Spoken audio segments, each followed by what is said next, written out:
Magandang gabi mga kaspero. Time check natin ngayon, alas 12 ng madaling araw. So, magwa 1 AM na. So, plano ko mag-dive ako ngayon. Kasi hindi tayo makapag-day dive kasi malakas na naman yung alon. So, gabi muna tayo. Kahit papano meron tayong may upload at syempre, meron tayong kita. So, hinihintay ko lang si Master X mga kaspero. So, bali yung gamit kong flashlight, itong Workos DL61 mga kaspero. Tapos, yung camera ko, dito lang nakatouch siya sa taas. Ayan. Ganyan lang yung attach ng camera ko mga kaspero. Ayan. Yung gamit kong camera, Hero 5. GoPro Hero 5 mga kaspero. So, bali, yung pana ko nasa labas na. Tapos si Master X parating na rin. So, doon na tayo sa dagat magkikita mga kaspero. Sana marami tayong madali ngayong gabi. See you. Nandito na tayo mga kaspero sa spot. Si Master X. Siya. Dalawa kami ngayon magna-night dive. Hanggang umaga na to mga kaspero. Kasi umaga na rin. Yan yung lagay namin ng isda. Sana mapuno namin yan. Yan. Ito yung gamit kong pana.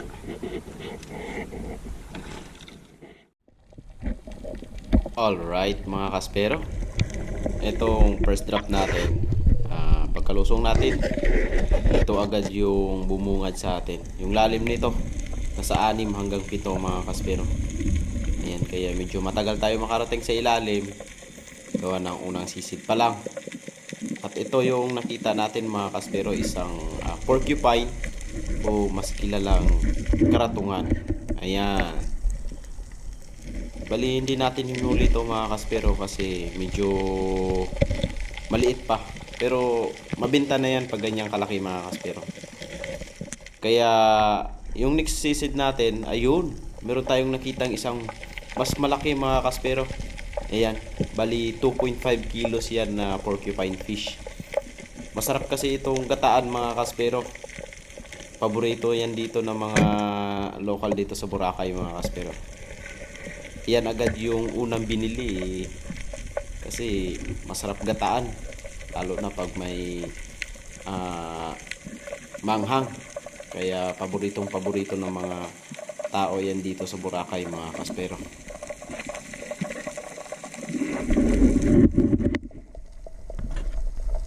Ayun, medyo lumaot tayo ng kaunti mga kaspero. Dito tayo sa Siam hanggang Dosing Dipa. Ayan. Huli natin agad yung isang unicorn fish. So, mas kilala dito sa Boracay na surahan. Paborito yan ng mga tao dito mga kaspero kasi ang sarap ihawin. Pag may nahuhuli kaming mga ganyan, yan agad yung binibili. Sabi na, Gab, pag may surahan, akin yan. Ganun sila dito sa Boracay mga kaspero. Kaya tuloy-tuloy yung sisid natin at ito, nakikita tayo ng isang tawag doon, yung parang rabbit fish. Yan, kung kay Bro Drins, yung hinog. Pero nakikita tayo ng isang surgeon fish, hindi natin pinana kasi medyo halanganin na medyo maliit pa. Next target natin itong unicorn fish. Dalawa sila mga kaspero, pero mas pinili ko yung medyo good size na.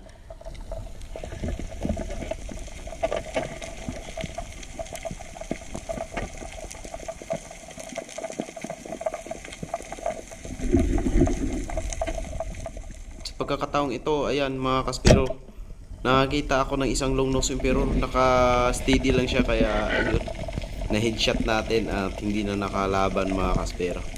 Ang laki nito, nasa 2.2 kilos mga kaspero. Kaya yung benta natin dyan ay 280 per kilo. Kaya sa isang piraso pa lang nakaswerte agad tayo. Ayan, bit-bit na natin pataas mga kaspero. Kung napapansin nyo, ang tagal nating makarating sa taas dahil yung sinisisid natin medyo malalim yan mga kaspero. Hindi yan 6 or 7 dipa kundi nasa 10 mahigit yan mga kaspero. Kailangan naming magtiis na sumisid ng malalim dahil nandito yung mga isdang mahuhuli natin. Kapag sa tabi lang kasi puro maliliit yung madadali natin doon mga kaspero. Gawa ng marami ding naglalambat. Itong next target natin mga kaspero, meron 3 goldfish. Yan, pero yung dalawa medyo maliliit at ito yung medyo malaki. Nako, napakakulit pa naman ito mga kaspero. Ayan, di natin matimingan pero gawa ng nasanay na tayo, naging sniper na tayo, kaya na headshot natin at hindi nakalaban mga kaspero. Ayan, ang ganda ng kulay. Goldfish or timbungan, mas kilalang timbungan yan dito mga kaspero. Ito yung next target natin. Nakakita tayo ng isang snapper o emperor mga kaspero at tinamaan natin sa spine na naman. Ang ganda ng mga patama ngayon mga kaspero halos walang sugat yung isda kasi spine shot, hindi lumalaki yung sugat pag ganyan. Ayan, bali dala na natin sa taas. Yung tawag dito sa amin yan isang kanuping o dugso rin. At ito mga kaspero, isang labahita. Ayan, unicorn fish. Ayun, bali tingnan ko yung gilid kasi parang may tumakbong isang lapu-lapo mga kaspero, pero hindi natin naabutan kaya hindi natin nakita kung ano talagang isda yun. Bali next target natin dito sa kabila, ayan, meron ulit na isang labahita o mas kilalang unicorn fish. Ayan, tawag dito sa amin pakoy. Ayan, pakoy yan.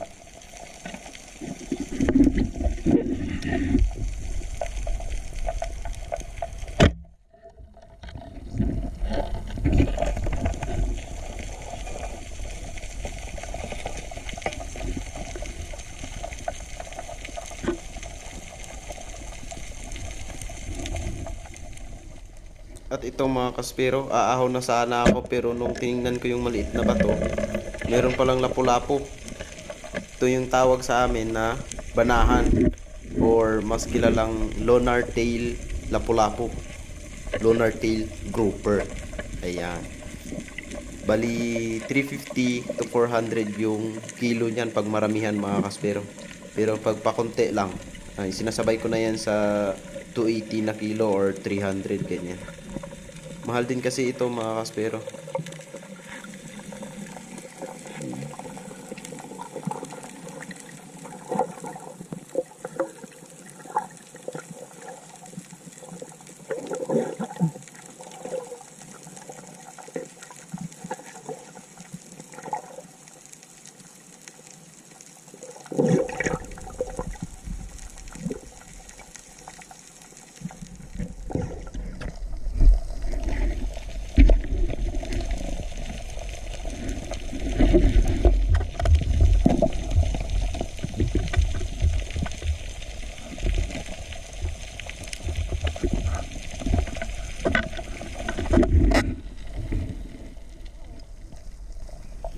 Ito mga kaspero, nakakita tayo ng isang blue spotted na lapu-lapo.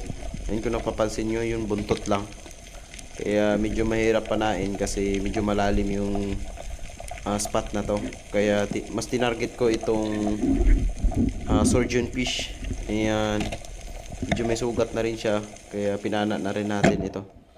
Siguro nasa kalahating kilo na rin ito, kaya pera na rin ito mga kaspero. Ayan.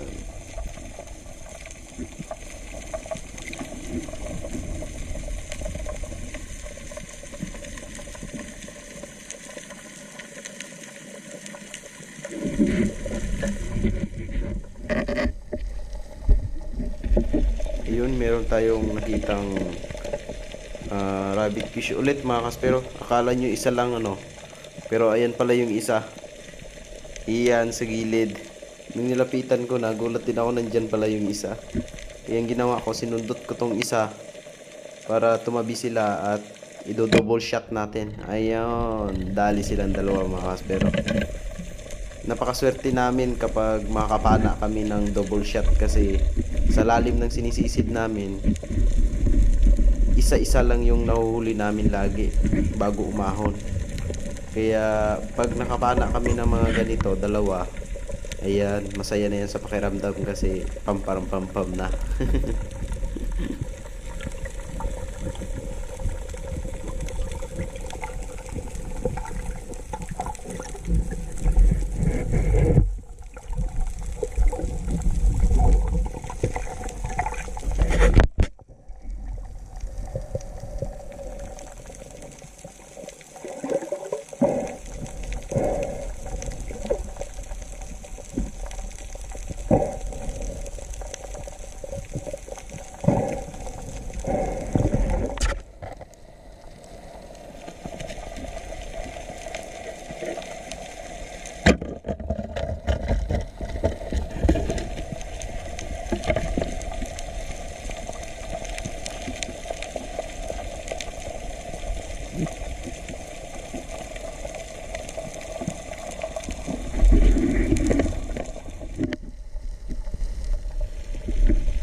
At ito, nakakita tayo ng goldfish mga kaspero.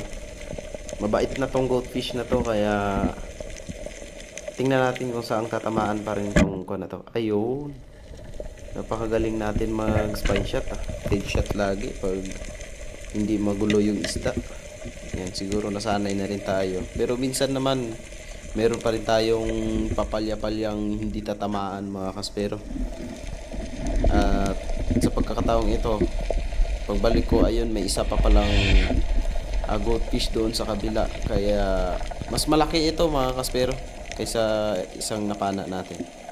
Ayan, spine shot ulit mga kaspero, or headshot natin. Hindi na nakagalaw yung isda. Ay naku, sumabit pa yung shaft natin. Ayan, pero tanggal din naman. Ayan, nadali natin itong medyo malaking goldfish mga kaspero. Pag ganyan size mga kaspero, mga 2 piraso, 1 kilo na. Kasi mga kalahating kilo na rin 1 piraso nito.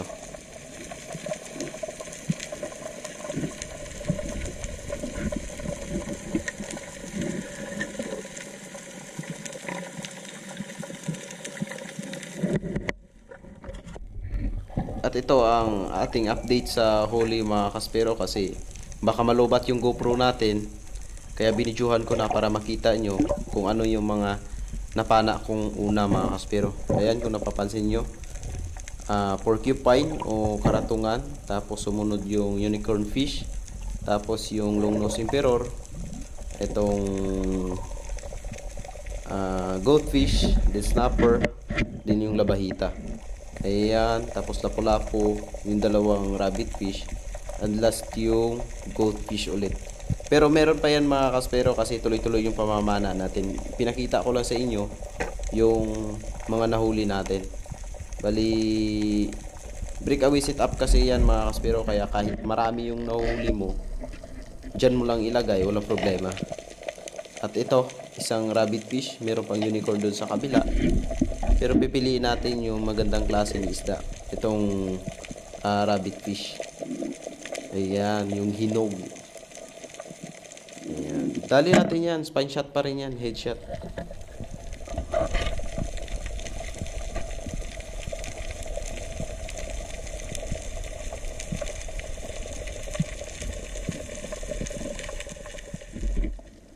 At itong napakalaki mga kaspero, akala ko kung anong isda. Butete lang pala. Ito yung marami dito. Kasi hindi naman kami pumapana nito nakakatakot pag kumain yan. Pero pag mga karatungan o porcupine, yun, walang lason yun. Basta walang itlog mga kaspero. At itong triggerfish na to, ayan, napakahirap kasi kunin ito mga kaspero. Kaya yung ginawa ko, pinana ko siya sa utak or spine. Pero parang buhay pa, kaya yung ginawa ko, tinusok ko siya ng pana ko kasi may pantusok yan sa dulo. Tapos hinila ko. Pagkatusok ko, hinila ko pataas. At kung napapansin nyo, ayan mga kaspero, lumabas na yung ulo. Ayan. Kaya hindi tayo masyadong nahirapan ng kinuha natin ito mga kaspero.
At meron akong napansin dito sa batong ito mga kaspero.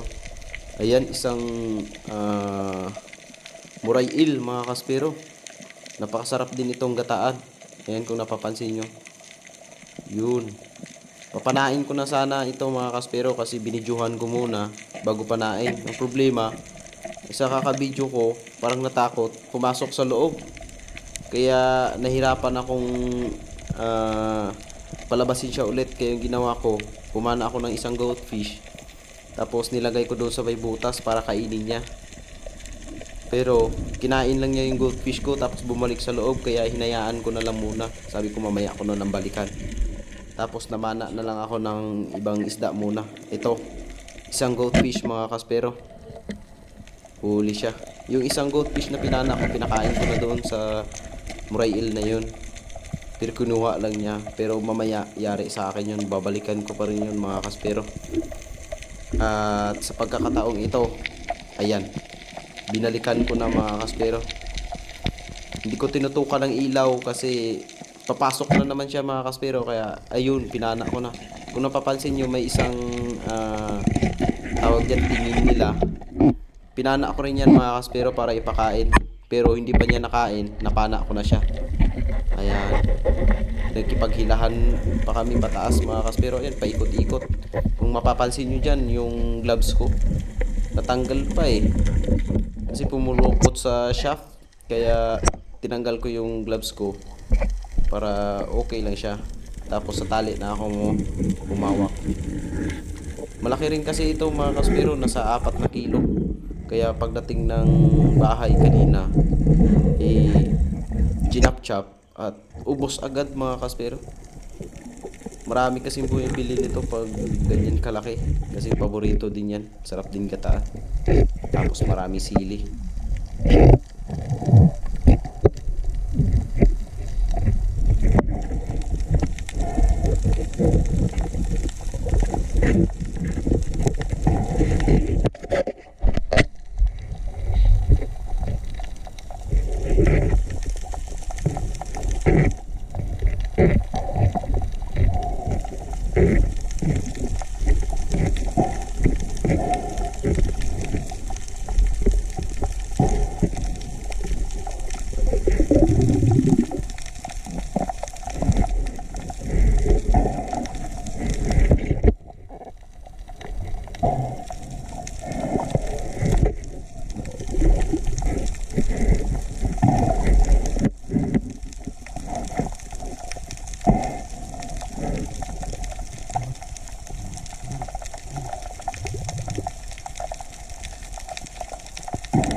ito mga kaspero, last natin na papanaing isda. Kasi medyo maliwanag na kaya kailangan na natin bumalik sa bangka. Ayan, big shot pa.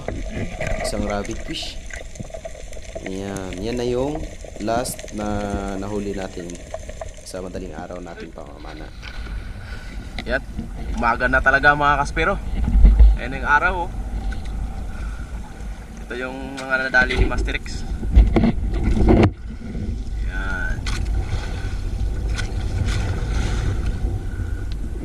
Pa yung akin. Ano naman na? Oo. Bali, yan yung mga nadali ko mga kaspero. Ito yung ikat kanina. Ayan. Yan yung unang nadali natin. Yan.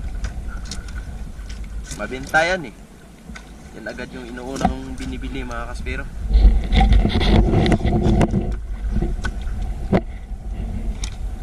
Yan, long nose superior. Nakadali tayo niyan.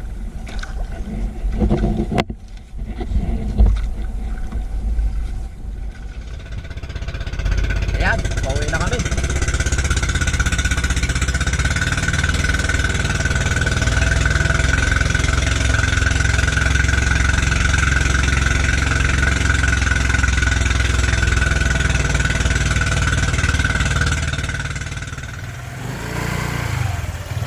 So bali ito yung mga nadali natin mga kaspero. Itong long nose emperor at saka triggerfish, at saka itong malaking ray eel. May mga goldfish.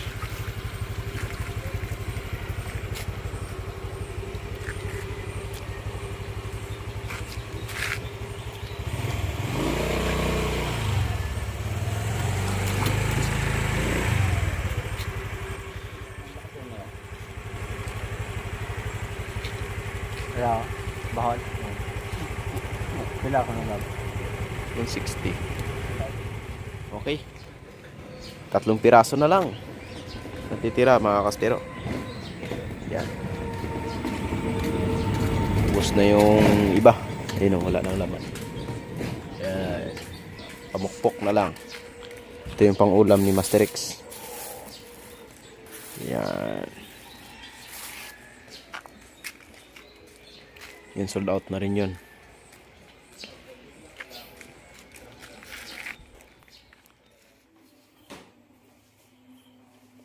Shoutout tayo mga kaspero.